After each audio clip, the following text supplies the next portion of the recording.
Time for one of the weirder relics from Sonic's early days. Hello everyone and welcome to Let's Play Sonic the Hedgehog Spinball, or Sonic Spinball as everyone just calls it. God damn, I hate the options music. Main reason I'm in here is to note that there's not only a speed option if you want the game to run a little bit faster, but there's also a mode button that allows you to set the game to be up to 4 players to just trade the first player controller. Not that it really matters a lot. So Sonic Spinball, as its name would suggest, is a Sonic pinball game. With that said, it doesn't play exactly like pinball. You do actually have a good amount of control over Sonic in midair to the point where you can influence him in certain directions and get into certain things a little more easily. But the controls can definitely be very heavy and weighted just due to how quick Sonic can move and how fast things can jettison you off them, like, you know, pinball. Our goal in each of the game's levels is to find Chaos Emeralds by exploring the board and doing minor puzzles involving destroying enemies or hitting certain platforms to make certain other things unlock. Each level has between 3 and 5 of them, and once you get all of the Chaos Emeralds within a level, you gain access to that level's boss fight. Our first goal here in Toxic Caves is to actually hit these 2 switches on the very top of the starting section, as that will drain the little canister there that has the first Chaos Emerald. Otherwise, if you've played a game of pinball, you kind of know what you're going to expect when it comes to rules for the game. There's a button to hit the left flipper, there's a button to hit the right flipper, then you can hit, I think, the C button by default to flip them both at once, which is honestly my preferred option in a lot of cases. Sonic can survive a lot of things in this game. What is a damage source, though, is instant kill. Rings don't work as a prevention from death in this game. They actively are just score, and if you get all of them within a board, you actively do skip the boss fight at that stage and go into a special bonus stage, but that's not going to be happening because I think at most I've done it once over the years, and frankly, it's not really worth it. But that said, this being the first stage, they do give you a little bit more leeway than some other stages. Namely, at the very bottom of this stage, there is a pit of water. I think entering that to begin with is instant kill, but there is a platform directly below the flippers that you land on. If you stand on that for like a second, though, a dragon who has a name that I forget what it is, does come out and try to eat you. I knew the dragon's name at one point because I actively, I used to get the Sonic Digest trade comic books that had a lot of like the early Archie comics in some form and order. And they did have an issue or two, I believe, that adapted Spinball pretty directly. And there's only really like 2 things I remember outwardly about those issues, namely specific panels and how they looked. But there's a panel later on in that issue where there's a giant glass cage of animals waiting to be roboticized by Eggman / Robotnik. I'm gonna swap between the names as usual, probably. Where they're just making all sorts of sounds for animals, but there's one that's just making an asterisk sound because they didn't know how to write down the sound a giraffe makes, and I don't know why that in specific has stuck out to me over the years, but it has. Toxic Waste up here is, I believe, also instant kill, but if you land in the barrel, you can just sling yourself left or right to eventually reach the first Chaos Emerald here in the middle. Now, the next 2 Chaos Emeralds in this stage are on the bottom left and bottom right, but we need to reach the mine tracks that we were just below to actually do that. In order to do so, we need to get to either the new top left or top right mini boards within the overall board, and then pull a lever on the left or right, whichever side is closer to the center of the stage overall, which will then open up the ability for us to reach the next 2 Chaos Emeralds. Something I will note, though, is that when you eventually reach the minecart, if you're trying to get a specific Chaos Emerald first, you need to press the opposite direction when you're in the cart to push the cart the opposite direction, which isn't that hard to figure out, but it's easy to screw that up on a first playthrough, I guess is the best way to put it. With that said, being pinball largely, there's a lot of very minor ways you can gain points on the board that ultimately can be kind of annoying or distracting if you're trying to actually beat the stage. For instance, here in Toxic Caves, these teleporters I fall into just repeatedly over and over again on any given playthrough. This is definitely one of my better playthroughs of the game. But that said, Spinball is definitely still a hard game. I'd argue out of Sonic's mainline games and spin-offs on the Genesis in specific, Spinball is probably the hardest that's coming to mind immediately. As while there's annoyances in the mainline games, especially when it comes to special stages and all that, you have a lot more control over how things go than you do here. You are at the mercy of the pinball table very directly in this. And because of that, if you're not good at pinball or you don't enjoy pinball, this is not a game I would recommend just off the bat. Although I would recommend listening to most of the soundtrack outside of the options theme because I really like every main stage theme. Chaos Emerald number 2, now we just need to do the opposite stuff on the top left of the stage. Notably, when You do actually find yourself on a rare moment of flat ground. You can control Sonic left to right and spin dash. He controls incredibly stiffly, though, because, you know, it's not the game's main thing. But there are the occasional moments you can get some good air out of jumping ahead of time and grabbing onto something above you, so keep in mind that Sonic does have some okay mobility for the way the boards are laid out when you're just standing on flat ground. Now, every board does have a lot of just seemingly random events that happen when you hit a specific thing or go down a certain direction, like these clucks appearing and all that. For the most part, they're there for points or for opposite ways to, or alternate ways to progress, rather. Because in this part of the board, for instance, you can either hit these barrels 4 times to get up there, or you can just go up to the top here where you're doing the loops around where the little eel heads pop out and do that 3 times instead. It really just depends on which way you're having an easier time aiming, assuming you get used to Sonic's controls in midair at all. There are times where it's actively better, though, to just let Sonic's momentum carry himself rather than you influencing it, as it feels like there's a little bit of odd magnetism to Sonic in my experience in this. Speaking of experience, though, I think the first time I played Spinball was via the Mega Collection. That sounds about right in my memory. And it's not a game I revisit too often. I think this is probably the Genesis game I've played the least on the whole, as I've even played 3D Blast a lot more because, especially to young me, there was a lot more novelty to 3D Blast than Pinball, which I'm not the biggest fan of to begin with. I played some Pinball here and again, but it's just never been my thing, if only because games where the only purpose is effectively score attack don't hold my attention for that long. I think the best way to put it is, like, say if I'm at an arcade or a vacation place that has a pinball table, I'll play a round of it just to see how it goes, but that'll be where it stops. Meanwhile, comparatively, say my dad or my brother or my mom, they will have mini competitions over who can get the highest score on Galaga, and I'm like, neat! I'm gonna go over there and play the Terminator 2 arcade game they have for some reason. With that said, now that we have all 3 Chaos Emeralds, we've now accessed the layer of this stage's boss fight, Scorpius. Scorpius is a giant scorpion with Eggman's face. Ew. There are 2 ways you can damage this guy, either by spin dashing into the space between the main body and the tail and then bouncing around in there, or hitting all 4 targets above him by bouncing off his tail, which will then cause rocks to drop down and damage him. Bosses in this game are, I'm not going to say very luck-based, but there is definitely an element of your collision might not work well against you and all that, and thus making you bounce out early and not do as much damage as you could. Notably, eventually the tail does get destroyed, and that does mean you have to be a little more precise about how you jump to actually damage this fight from here on.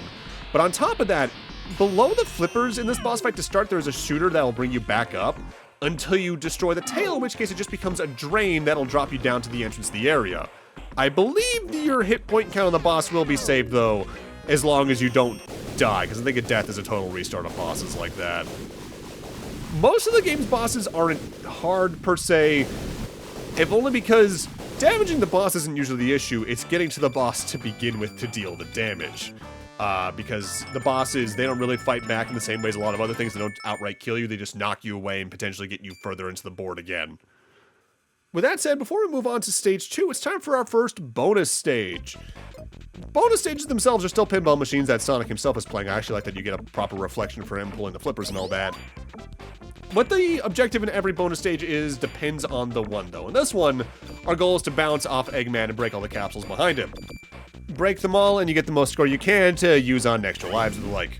What's notable, though, is the capsules themselves are the rare occurrence where you actively get to see Western Sonic stuff being directly addressed in one of the video games.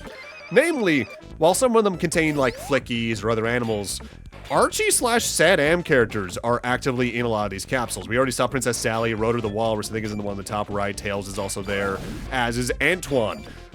From memory, I believe that's because this game was largely developed by Americans for Americans over at the Sega Technical Institute. However, unlike Sonic 2, where the American team there and the Japanese team worked a lot together, at this particular point in time, I believe the Japanese team was on Sonic 3 production. This was to just get a Sonic game out that year. And I want to say they made the game pinball themed entirely because Casino Night was seen as a pretty popular level from Sonic 2, which, you know what? It is. I do like that level a lot. Alright, that's that bonus stage out of the way, so it's time for us to head into our second stage. This is the Lava Powerhouse. Stage 2 of 4 here immediately steps up the difficulty because there's nowhere near as many safety nets in this level as there were, at least by default. Largely, if you fall between the flippers now, moving forward, or past where the flippers are, you're probably gonna die. But usually there's some tab you can hit or bump into a couple times to make a safety net appear, but you just need to actively get it, first off. There's two main mechanics to this stage of sorts, a steam area and these shooters. The shooters, when you get into their little circle area, just shoot you in a certain direction. Actively aiming to get in there, though, is rough. They do have the lights in the background to kind of act like directional guides, like an actual pinball, but because you actually have some amount of manual control over Sonic, it's not exactly the easiest thing to do. But the steam areas here, you're automatically blown upwards a little bit when you're on top of them, but if you press the jump button when you're at the bottom of them, you actively get shot upwards. What's tricky about them is you need to land on top of one of the clucks there, and then bounce off of it to get up here to reach the next two mini boards on the top left and right of the level. After getting that first Chaos Emerald, by the way, hold left or right to get onto the platform, and from here we can make our way to the mini boards to unlock the next two Chaos Emeralds. So our goal here is to get up to the top right of this specific board, or the top left of the opposite one, to the next little shooter area there. But our goal in these mini boards isn't the shooters themselves, it's the little platform on the side of them, as when we eventually hit that like 3 or 4 times, we gain access to the vertical shaft where the next Chaos Emerald is. And what's kind of annoying about that one is there's more of the steam shooters there, but you need to actively time your presses to push Sonic from the left to the right, then up to the left to reach the top there. And if you mash, it's very easy to overshoot Sonic and have him land in that tube directly to my right, ending back in the first steam area. So you kind of need to time your presses carefully, but not super slack on them, otherwise you just fall back down here anyway. It's very easy in Sonic Spinball in general to just lose a couple minutes of progress because of a silly move like that. Notably in this LP, like with several other ones, if I take too long trying to do a thing, like getting into the steam vents there with the clucks, I do just jump cut to when I get to it, as otherwise I'd just be there for like 40 seconds, and we don't need to see that over and over and over again. For right now, let's start getting into the game's staff. I brought up there was a lot of Sega Technical Institute people on here, and that is true, but the actual first people listed in the programming credits are Poly Games, who notably worked on this and Sonic 2-in-1 on the Game Gear, which was a port of the Game Gear version of Spinball, alongside Sonic 2 8-bit. Poly Games worked on a lot of golf games on the Master System and Genesis, but they also were on Pit Fighter and Road Blasters and all that. They were actively recruited, I believe, because they used to work with Bally Manufacturing, which was a pinball company, so they probably worked on getting the pinball designs in, effectively, how to design the boards and all that. As for the actual Sega Technical Institute developers, we got Scott Chandler, Jason Plum, Ken Rose, David Sander, Earl Stratton, and Steve Wojta. Chandler worked on this, The Ooze, and Sesame Street Elmo's Preschool on Mac back in '98. Jason Plum worked on this, The Ooze, and the Virtual Boy Waterworld game. Ken Rose worked on this, Desert Falcon Battlezone, Palace in Thunderland, and Protector 2. Dave Sander worked on this and The Ooze pretty much entirely. I was effectively one of their best pet projects, I believe. Earl Stratton worked on this, Dragon's Lair in arcades for programming, and Demolition Man on Genesis and Sega CD, which I think is kind of funny. Meanwhile, Steve Wojta worked on probably the most out of any of these people we just listed. They worked on Waterworld on Virtual Boy, Gubble in Windows, Army Men, Sarge's Heroes on Windows, Kid Chameleon, they were a programmer, Quadrin, they were a programmer, Taz from 83 on the Atari, they were a graphics artist. They were also support for project assistants on Sonic 2 in general. After them, notably in the game design credits, we got Peter Moriawake, I hope I'm pronouncing that correctly, in Hoyton. Peter specifically started on Sonic 2 being the special stage artist and CG artist for that game in general. After this, they were on concept for Comic Zone. They designed and developed Vigilante 8 for the PlayStation. Star Wars Demolition for the Dreamcast, they worked at Luxaflux at the time. But after that, their more notable entries are being a special thanks in the first Call of Duty, production for Shrek 2 on Xbox. Their most recent credit of all things was in special thanks for Skullgirls, which is an interesting arc there. Meanwhile, Hoyton only ever worked on this, The Ooze, and Kid Chameleon, where they were a game designer over there as well. Now that we have all 3 Chaos Emeralds in Lava Powerhouse, we can go up to the boss fight. In order to do so, we need to get up from this steam area for one thing, but then go up to the next one and take either of the tubes in the ceiling from there.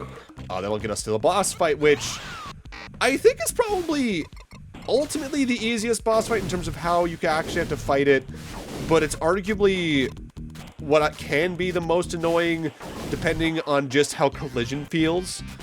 This is the Robo-Boiler. It is a mess of 4 Eggman heads in a boiler. Creepy. Worth noting, Spinball's bosses are all kind of nightmare fuel-y until the final one. They do drop out some oil that they just try to use to throw you out of a way here and again, and whenever you destroy an Eggman head, they actively all vanish and you're forced out of the boiler until you leave. What's annoying about this fight isn't so much hitting the Eggman heads unless you actively take care of the one in the bottom center early, because at that point, you're just out of luck. What's more annoying about this fight is the platforms on the top left and right here. You go from beneath them, but if you land on them twice, you just fall through it. So if you miss a jump or the steam forces you up in a weird way, you just gotta make your way back up there, which isn't the most annoying, but there's enough times where it just happens in silly ways where it actively gets a little bit frustrating. I don't think it's the hardest boss in the game. Once again, I think that's honestly probably the next one in terms of just how precise it is to get into the damage, but it definitely can be a little annoying. With that said, that's 2 levels down out of 4. We're already halfway through the game. Spinball is a really short game at the end of the day.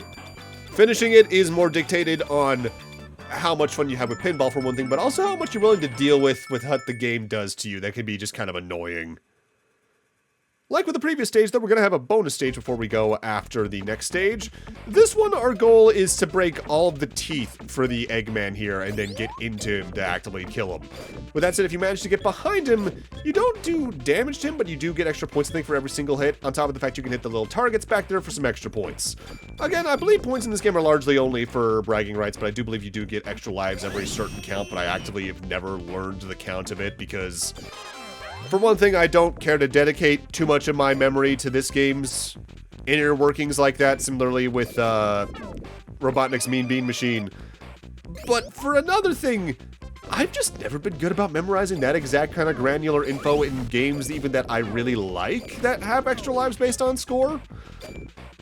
I don't know why, it's just, maybe it's a thing with me and numbers and math. let me put it like this, I'm an art graduate technically, so math and me are kind of nemesis. But at the end of the day, it's not like it matters too much, because Spinball can be a cruel game, but as long as you're good about reacting, I'd say deaths are largely easy to avoid outside of specifically the last stage, because what safety nets you get in the first 3 stages slowly whittle away in such a way where by the time you reach the 4th stage and how quickly things can move there, it's very easy to just get blindsided by a death because of you moving too much to one side or you going a little too quick and not being able to absorb what's going on. Spinball is a hard game, though. Don't get me wrong. I would still say this is the hardest Sonic game on the Genesis far and away. But half the difficulty in that case isn't so much how much the game is out to kill you, it's actively getting to your destination and not getting frustrated by it in the meanwhile. But with that, I'm going to need to end this off here. Thank you guys for watching, and in part 2, we're going to go finish off the game. See you guys then.